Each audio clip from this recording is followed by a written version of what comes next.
ಇನ್ನು ಬಳ್ಳಾರಿಯ ಸಂಗತಿ, ಬಳ್ಳಾರಿ ಪಾಲಿಕೆ ಸದಸ್ಯೆ ಅವರ ಪತಿಯಿಂದ ಬಡವರಿಗೆ ಮಹಾ ವಂಚನೆಯಾಗಿದೆ. ತೆರವು ಮಾಡ್ತೀವಿ ಅಂತ ಹೋದಂಥ ಸಂದರ್ಭದಲ್ಲಿ ಈತನ ಕೃತ್ಯ ಗೊತ್ತಾಯಿತು. ಸೈಟ್ ಕೊಡ್ತೀನಿ ಅಂತ ಇವರು ಬಡವರಿಂದ ಹಣ ವಸೂಲಿ ಮಾಡಿದ್ದಾರೆ. ಈತನ ಹೆಸರು ಶಿವರಾಜ್. ಕಾಂಗ್ರೆಸ್ ಸದಸ್ಯೆ ಉಮಾದೇವಿಯವರ ಗಂಡ ಈ ಶಿವರಾಜ್. ಸರ್ಕಾರಕ್ಕೆ ಸೇರಿದಂಥ ಹಳ್ಳದ ಜಾಗವನ್ನು ಒತ್ತುವರಿ ಮಾಡಿ ಇವರು ಬೇರೆಯವ್ರಿಗೆ ಕೊಟ್ಟಿದ್ದಾರೆ. ಹೆಚ್ಚು ಕಡಿಮೆ 7.25 ಎಕರೆ, 7.87 ಎಕರೆ ಅದನ್ನು ಒತ್ತುವರಿ ಮಾಡಿದರು. ಇದೇ ಶಿವರಾಜ್. ಬೂದಿಹಾಳ್ ಸರ್ವೆ ನಂಬರ್ 125, 7 ಎಕರೆ 87, 7 ಎಕರೆ 8 ಗುಂಟೆ ಒತ್ತುವರಿ ಮಾಡಿರೋದು. ಮಾಡಿ ಲೇಔಟನ್ನು ಮಾಡಿದರು ಶಿವರಾಜ್. 1.5 ಲಕ್ಷಕ್ಕೆ ಮಾರಾಟ ಮಾಡಿಬಿಟ್ಟಿದ್ರು. ಈ ತೆರವಿನ ಕಾರ್ಯಾಚರಣೆಗೆ ಹೋದಂಥ ಸಂದರ್ಭದಲ್ಲಿ ಗೊತ್ತಾಯಿತು, ಓಹೋ ಇದೊಂದು ದೊಡ್ಡ ಮೋಸ ಆಗಿದೆ ಈ ವ್ಯಕ್ತಿಯಿಂದ ಅಂತ. ಪಾಪ ಜನ ಈಗ ಪರದಾಡ್ತಾ ಇದ್ದಾರೆ. ಲೇಔಟ್ ನಿರ್ಮಾಣ ಮಾಡ್ತಿದ್ದಂಗೆ ದುಡ್ಡು ಪಡೆದಿದ್ರು ಶಿವರಾಜ್. ಹಣ ಕೊಡೋದನ್ನು ಜನ ವಿಡಿಯೋ ಮಾಡ್ಕೊಂಡಿದ್ರು. ಪಾಲಿಕೆ ಸದಸ್ಯೆಯ ಪತಿಗೆ ದುಡ್ಡು ಕೊಡುವಂಥ ಸಂದರ್ಭದಲ್ಲಿ ಜನ ವಿಡಿಯೋ ಮಾಡಿದ್ದು ನಾವು ತೋರಿಸ್ತಾ ಇದ್ದೀವಿ.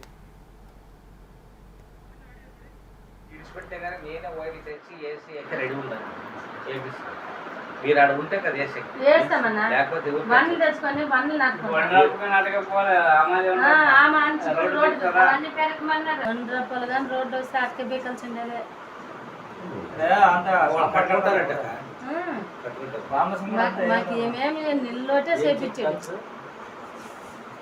మా పిల్లలు అర్జెంట్ దిగుడు సార్.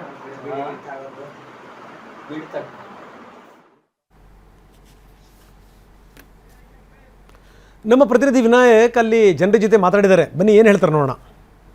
ಬಳ್ಳಾರಿ ಮಹಾನಗರ ಪಾಲಿಕೆಯ ಕಾಂಗ್ರೆಸ್ ಪಾಲಿಕೆ ಸದಸ್ಯೆ ಉಮಾದೇವಿ ಅವರ ಪತಿ ಶಿವರಾಜ್ ಅವರು ಬಳ್ಳಾರಿಯ ಪಾತ್ರಬೂದಿಹಾಳದಲ್ಲಿ ಸಾಕಷ್ಟು ಅಂದರೆ 7ರಿಂದ 7.5 ಎಕರೆ ಸರ್ಕಾರಿ ಜಾಗವನ್ನು ಒತ್ತುವರಿ ಮಾಡಿ ಇಲ್ಲಿ ಬಡಾವಣೆಯನ್ನು ನಿರ್ಮಾಣ ಮಾಡಲಿಕ್ಕೆ ಹೊರಟಿದ್ರು.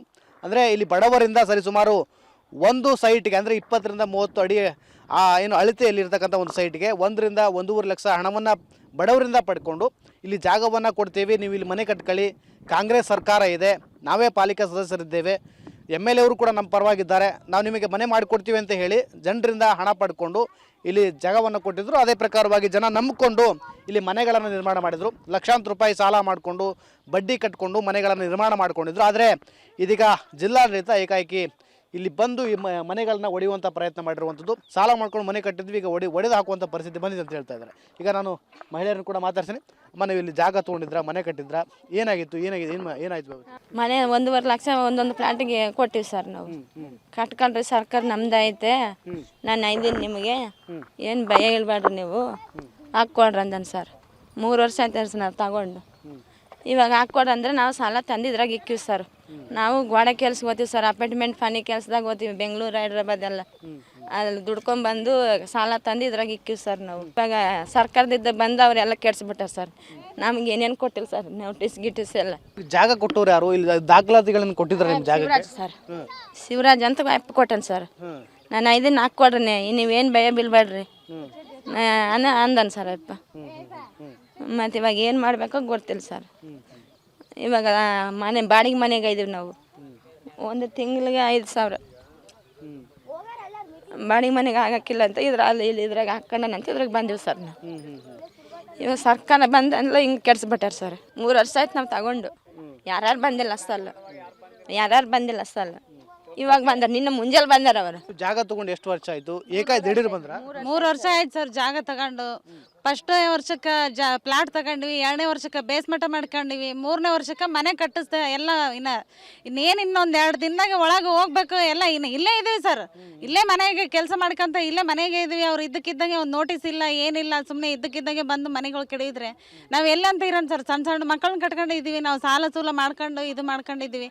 ಸಾಮಾನೆಲ್ಲ ಹೊರಗಡೆ ಹಾಕಿದ್ದಾರೆ, ನಿನ್ನೆ ರೋಡ್ನಲ್ಲಿ ಬಿದ್ದಿದ್ದೀವಿ ಸರ್ ನಾವು. ಇದು ಏನಂಬದು ಏನೇನೋ ಒಂದು ಪರಿಷ್ಕಾರ ನಮಗೆ ನ್ಯಾಯ ಕೊಟ್ಟಿದ್ರೆ ನಾವು ಉಳ್ಕೊಂತೀವಿ, ಇಲ್ಲಾಂದ್ರೆಗೇ ನಾವು ಎಲ್ಲ ನಮ್ಮ ಕುಟುಂಬದವರೇ ಎಲ್ಲ ಹೋಗ್ಬಿಡ್ತೀವಿ ಸರ್, ಏನೋ ಒಂದು ಕುಡ್ದು ಅಷ್ಟು ನಮಗೆ ಮನಸ್ಸು ನೊಂದೋಗ್ಬಿಟ್ಟಿದೆ ಸರ್ ನಮಗೆ. ಅವರೇ ಇವಾಗ ನಾವು ಫೋನ್ ಮಾಡಿದರೆ ಫೋನ್ ಎತ್ತಂಗಿಲ್ಲ, ಮಾತಾಡಂಗಿಲ್ಲ, ನಾವು ಮನೆ ಕಟ್ಸ್ಕ ಅಂತ ಹೇಳಿಲ್ಲ ನಿಮಗೆ, ನೀವು ನಮ್ಮ ಮನೆ ಹತ್ರ ಎದಕ್ಕೆ ಬಂದ್ರೆ ಅಂತ ಅವರ ಶಿವರಾಜ್ ಅಣ್ಣವರೇ ಹೇಳ್ತಾರೆ ಸರ್. ನಿಮಗೆ ಮನೆ ಕಟ್ಟುವಾಗ ಬಂದು ಯಾರು ನೋಟಿಸ್ ಕೊಡಲಿಲ್ಲ, ಏನು ಹೇಳಿಲ್ಲ, ಯಾರು ತಕರಾರು ಮಾಡಿಲ್ಲ, ಈಗ ಬಂದು ಏಕಾಏಕಿ ಮನೆ ಹೊಡಿ ಅಂತ ಎಲ್ಲ ಸೀಟ್ ಹಾಕಿದ್ಮೇಲೆ ಮನೆ ಎಲ್ಲ ಕಟ್ಕೊಂಡು ಆದ್ಮೇಲೆ ಇವಾಗ ಬಂದು ಹಿಂಗ ಒಂದೇ ಸರ್ ಬಂದು ಕೆಡಿಯೋದ್ರಾಗಿನ ನಾವು ಎಲ್ಲೆಂತ ಇದು ಮಾಡ್ಕೋಬೇಕು ಸರ್. ಇವಾಗ ಅವ್ರು ಏನೋ ನಮಗೆ ಅದೇ ಇದ್ದಿದ್ದನ್ನೇ ಸರಿ ಮಾಡಿ ಹಿಂಗೆ ಕೆಡಿಯೋದೆಲ್ಲ ಸ್ವಲ್ಪ ಏನಾನ ನಮಗೆ ಅನುಕೂಲ ಮಾಡಿ ಕೊಟ್ರೇನಂತ ಇರ್ತೀವಿ ಸರ್. ಇಲ್ಲಾಂದ್ರೆ ನಮ್ಮ ಕುಟುಂಬದರ ಎಲ್ಲ ಹೋಗ್ಬಿಡ್ತೀವಿ ಸರ್. ನಮಗೆ ಎಲ್ಲಿ ದಾರಿ ತೋರಿಸ್ತಾನೆ ಇಲ್ಲ ಸರ್ ನಮಗೆ. ಇಷ್ಟು ಈ ಬಡಾವಣೆಯಲ್ಲಿ ಏನು ವಾಸ ಮಾಡ್ತಾ ಇದ್ರು ಅವರ ಇಲ್ಲಿರ್ತಕ್ಕ ಜನರ ಮಾತಾಗಿರುವಂಥ ಕ್ಯಾಮ್ರಾ ಪರ್ಸನ್ ಮಾತಾಡೋ ಜೊತೆ ವಿನಾಯಕ ಬಡಿಗೆ TV9 ಬಳ್ಳಾರಿ. ಇದಕ್ಕೆ ಸಂಬಂಧಪಟ್ಟಂಗೆ DC ಅವ್ರನ್ನ ಕಾಂಟ್ಯಾಕ್ಟ್ ಮಾಡಲಿಕ್ಕೆ ನಾವು ಪ್ರಯತ್ನ ಪಡ್ತಾ ಇದ್ದೀವಿ. ಇನ್ನೊಂದು ಸ್ವಲ್ಪ ಹೊತ್ತಿಗೆ ನಾಗೇಂದ್ರ ಪ್ರಸಾದ್ ನಮ್ಮ ಜೊತೆಗೆ ಮಾತಾಡ್ಬೋದು, ಅಥವಾ ADC ಮಾತಾಡ್ಬೋದು, ಮೊಹಮ್ಮದ್ ಜುಬೇದ್ ನಮ್ಮ ಜೊತೆಗೆ ಸಂಪರ್ಕಕ್ಕೆ ಬರ್ಬೋದು. ಕೇಳ್ತೀವಿ, ಯಾಕಂದರೆ ಬಡವರಿಗೆ ಈ ಮೊದಲು ಈ ರೀತಿ ದುಡ್ಡಿಸ್ಕೊಳ್ಳುವಂಥ ಸಂದರ್ಭದಲ್ಲಿ ಅಧಿಕಾರಿಗಳಿಗೆ ಗೊತ್ತಿರಲಿಲ್ಲ, ನಿಜಕ್ಕೂ ಏನಾದರೂ ಅನ್ಯಾಯ ಆಗಿದೆಯಾ, ಅಲ್ಲ ಇವ್ರು ಏನಾದರೂ ಮನುಷ್ಯರೇನ್ರಿ ಇವರು ನಿಜವಾಗ್ಲೂ. ಅದು ನೋಡಿದ್ರೆ ಆ ಜನಗಳನ್ನು ಪಾಪ ಗೋಡೆ ಕಟ್ಟೋರು ನೋಡಿ, ನಾವು ತೋರಿಸ್ತಾ ಇದ್ದೀವಿ. ಆ ವಿಂಡೋ ಫುಲ್ ತೋರಿಸಿ, ಆ ದುಡ್ಡು ಇಸ್ಕೊಳ್ತಿರೋದು ಆ ವ್ಯಕ್ತಿದು, ಅದು ತೋರಿಸಿ ನೋಡಿ.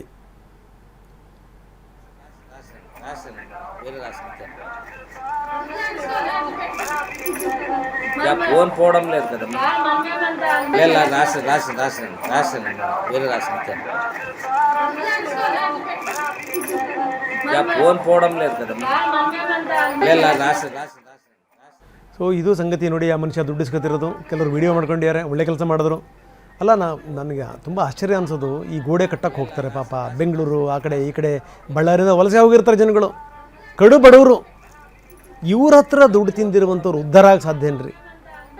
ಕೊಚ್ಕೊಂಡು ಹೋಗ್ಬಿಡ್ತಾರೆ ಅವ್ರ ಕಣ್ಣೀರಲ್ಲಿ. ನೋಡಿ, ಆ ಲೇಡಿ ಒಬ್ಬರು ಒಂದು ಮಾತು ಹೇಳ್ತಾಯಿದ್ರು, ನಮಗೇನಾದರೂ ಅನ್ಯಾಯ ಆಯಿತು ಅಂದರೆ ಸರ್, ನಾವು ಮನೆಯವ್ರು ಯಾರೂ ಇರಲ್ಲ ಅಂತ. ಈ ರೀತಿ ಆದರೆ ಯಾರು ಜವಾಬ್ದಾರಿ? ಈ ಮನುಷ್ಯ ಹೇಳ್ತಾನಂತೆ, ನಮ್ಮದೇ ಸರ್ಕಾರ ಇದೆ, ನೀವೇನು ಯೋಚನೆ ಮಾಡಬೇಡಿ ಅಂತ. ಇವ್ರ ಅಪ್ಪನ ಮನೆದು ಸರ್ಕಾರ, ಇವ್ರ ಅಪ್ಪನ ಮನೆದು ಸರ್ಕಾರ ಬಡವ್ರ ಹತ್ರ ದುಡ್ಡು ಇಸ್ಕೊಂಡು ಪಂಗನಾಮ ಹಾಕೋಕ್ಕೆ. ಬನ್ನಿ, ಹನುಮಂತು ಅಂತ ಒಬ್ಬ ಮೋಸ ಆಗಿರುವಂಥ ಒಬ್ಬ ವ್ಯಕ್ತಿ ಇದ್ದಾರೆ, ಸಂತ್ರಸ್ತರು. ಹನುಮಂತ ಅವರೇ, ನನ್ನ ಧ್ವನಿ ಕೇಳ್ತಾ ಇದೆಯಾ? ಕೇಳ್ತದ ಸರ್. ಏನಿದು ಹನುಮಂತ ಅವರೇ, ಏನು ಕತೆ ಇದು ನಿಮ್ಮದು? ಈಗ ಏನಿಲ್ಲ ಸರ್, ನಮಗೆ ಫ್ಲಾಟ್ಗಳು ಕಮ್ಮಿ ರೇಟಲ್ಲಿ ಕೊಡ್ತೀನಿ ಅಂತೇಳಿ ಅವರೇ ಮನೆಗೆ ಬಂದು ಕರೆದಾರ ನಮ್ಮನ್ನ, ನಮ್ಮ ಬಾಮ ಇದನ್ನ ಕರೆದ್ಬಿಟ್ಟು, ಇಲ್ಲ ಕಮ್ಮಿ ರೇಟಲ್ಲಿ ಬರ್ತದೆ ಅಂತೇಳಿ 1.5 ಲಕ್ಷ ಹಿಂದಿಲ್ ಪ್ಲಾಟ್, ಮುಂದೆ 2 ಲಕ್ಷಕ್ಕೆ ಪ್ಲಾಟ್ ಕೊಡ್ತೀನಿ ಅಂತ ಹೇಳಿದ್ರು ಅವರು. ನಾನು ಹಳ್ಳ ಪರಂಪ್ ಹೋಗಿದ್ದಲ್ಲಣ್ಣ, ಹೆಂಗ್ ಕೊಡ್ತಿದ್ದು, ಗೌರ್ಮೆಂಟ್ ಜಾಗ ಅಲ್ಲ ಅಂದ್ರೆ, ಇಲ್ಲಪ್ಪ ಕೆಳಗ ಕಾಲಮ್ನಲ್ಲಿ ನಮ್ಮ ಒಂದೊಂದು ಹೆಸರಿದೆ, ಮತ್ತೆ ನಾನು ಕಾರ್ಪೊರೇಟರ್ 2ನೇ ಸಲ ಕಾರ್ಪೊರೇಟರ್ ಆಗ್ತದೀನಿ, ನಾನು ನಮ್ಮ ಮುಂದೆ ಕಾಂಗ್ರೆಸ್ ಸರ್ಕಾರನೂ ಬರ್ತದೆ, ನಮ್ಮ MLA ಹೇಳಿ ನಿನ್ ಮನೆಗಳು ಪಟ್ಟ ಎಲ್ಲ ಕೊಡಿಸ್ತೀನಿ ಅಂತ ಹೇಳಿ ಕರೆಂಟ್ ಲೈನ್ ಇಲ್ಸಿದ್ಮೇಲೆ ನಾವು ರೊಕ್ಕ ಕೊಟ್ಟಿದ್ವಿ ಸರ್ ಅವ್ರಿಗೆ. ಹಿಂಗೆ ಅಂತ ಹೇಳಿ ಇವಾಗ ಏನಂತಾನ, ನಾನು ದುಡ್ಡೇ ಇಸ್ಕೊಂಡಿಲ್ಲ, ನಮ್ಮ ಒಂದರ ಸ್ವಾಮಿಗೆ ಇಸ್ಕೊಟ್ಟಿನ ಅಂತ ಹೇಳಿದ್ರು. ನಾವು ಅವತ್ತು ನಾನೇ ಹೇಳಿದ್ದು ವಿಡಿಯೋ ಮಾಡ್ಕೊಂಡ್ಬಿಟ್ಟು, ದುಡ್ಡು ಕೊಡ್ಬೇಕಾದ್ರೆ ಯಾರಿಗೇನಾಗ್ಲೂ ಮೋಸ ಹೋಗ್ಬಾರ್ದು ಅಂತ ಹೇಳಿ ವಿಡಿಯೋ ಮಾಡ್ಕೊಂಡಿದ್ದೆ. ಎಷ್ಟು ಮಂದಿ ಇದೀರಿ ನೀವು? ನಾವು ಎಲ್ಲ ಒಂದು 20 ಮಂದಿ ಇದೀವಿ ಸರ್. 20 ಮಂದಿ ಹೋಗಿ ಆ ನಗರ ಪಾಲಿಕೆ ಸದಸ್ಯೆ ಮತ್ತೆ ಅವರ ಪತಿ ಅವ್ರ ಮನೆ ಮುಂದೆ ಹೋಗಿ ಅವ್ರು ಅಲ್ಲಿ ನಿಂತ್ಕೊಂಡು ಅವ್ರನ್ನ ಹೊರಗಡೆ ಬಿಡಬೇಡಿ ಅವ್ರನ್ನ. ಈಗ ನಾವು ಸ್ಟೇಷನ್ ಹತ್ರ ಬಂದಿವಿ ಸರ್, ಪೊಲೀಸ್ ಸ್ಟೇಷನ್ ಹತ್ರ, ಪೊಲೀಸ್ ಸ್ಟೇಷನ್ ಹತ್ರ ಇಲ್ಲಿ ಕಂಪ್ಲೇಂಟ್ ಕೊಡ್ಬೇಕಂತ ಬಂದಿವಿ ಸರ್. ಈಗ ಕಂಪ್ಲೇಂಟ್ ಕೊಟ್ರಾ? ಇನ್ನ ಕೊಟ್ಟಿಲ್ಲ ಸರ್, ಸಾರ್ ಇಲ್ಲ, ರಫೀಕ್ ಸರ್ ಬರ್ತೀವಿ ಅಂತ ಹೇಳ್ಯಾರ.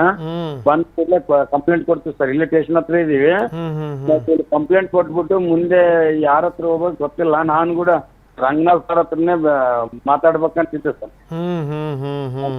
ಆಯ್ತು, ನಾವು ನಿಮ್ ಜೊತೆಗಿದ್ದೀವಿ ಹನುಮಂತು, ಯೋಚನೆ ಮಾಡಬೇಡಿ.